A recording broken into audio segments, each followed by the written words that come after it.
Political news, sports news, crime news કે તમારા રાજ્યના સમાચાર, હવે દરેક ખબર પર રહેશે અમારી નજર. ગુજરાતનો સર્વશ્રેષ્ઠ ન્યૂઝ ચેનલ.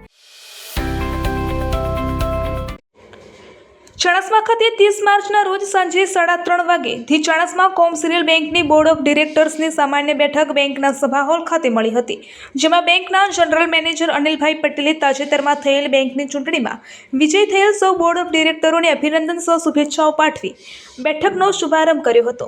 બેઠકના એજન્ડા મુજબ બેંકના ચેરમેન, વાઇસ ચેરમેન, એમડી સહિત પદાધિકારીઓની વરણીની કાર્યવાહી હાથ ધરવામાં આવતા ચેરમેન તરીકે પટેલ પિંકાબેન અલ્કેશભાઈ, વાઇસ ચેરમેન તરીકે પટેલ સ્મિત પંકજભાઈ અને એમડી તરીકે પટેલ જયદીપ યોગેન્દ્રભાઈના નામની સર્વાનુમતે જાહેરાત કરવામાં આવતા સૌ બોર્ડ ઓફ ડિરેક્ટરોએ ઉત્સાહથી વધાવી લીધી હતી.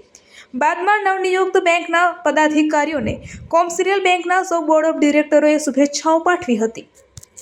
જ્યારે ચાણસ્મા કોમર્શિયલ બેંક નાણાકીય વધુ મજબૂત બને, બેંકના ગ્રાહકોને સારી બેન્કિંગ સેવા મળી રહે તે માટે સૌ બેંકના ડિરેક્ટરો સાથે મળી સંકલન સાથે ખાસ તકેદારી રાખવામાં આવશે અને પાટણ, અમદાવાદ ખાતે પણ કોમર્શિયલ બેંકની નવી શાખા બને તે દિશામાં નક્કર કામગીરી કરવામાં આવશે, તેમ નવનિયુક્ત બેંકના ચેરમેન પિંકાબેન પટેલ અને તેમની ટીમે જણાવ્યું હતું.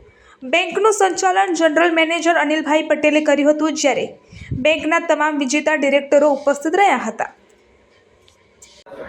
The Chanasma commercial cooperative bank લિમિટેડની સને 2026, 27, 2030, 31 ની મુદત માટે બોર્ડ ઓફ ચૂંટણી તાજેતરમાં થયેલ, જેમાં ભારે બહુમતી જે ડિરેક્ટર ચૂંટાયા આવે તેમાં તેઓની આજે બોર્ડ ઓફ ડિરેક્ટર્સની મિટિંગ રાખવામાં આવેલી, જેમાં 30/3/2026થી 30/9/2028ની મુદત માટે ચેરમેન તરીકે પટેલ પિંકાબેન અલ્કેશકુમાર તથા મેનેજિંગ ડિરેક્ટર તરીકે પટેલ જયદીપ યોગેન્દ્રભાઈ તથા ઉપપ્રમુખ તરીકે પટેલ સ્મિત પંકજકુમારની નિમણૂક કરવામાં આવેલ છે.